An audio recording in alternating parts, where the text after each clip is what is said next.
life jacket, basura dito eh. Paano sir? Kahit underwear. Ah, nagkuadras man. Kahit underwear. Underwear niya? Underwear. Underwear ba? Kahit underwear.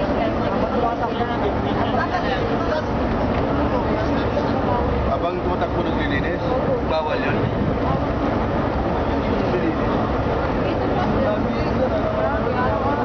Ah, dito siya, asan dyan?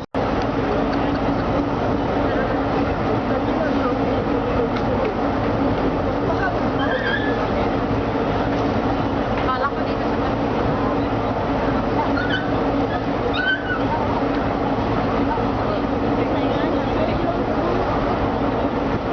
Ba't ang ginawa sana, hindi siya lumungoy ng lumungoy, floating na siya. Nagpanik kasi siya. Amiga lang siya, naka-floating yung ano, no? Panik man. Nagpanik kasi siya, lumungoy ng lumungoy.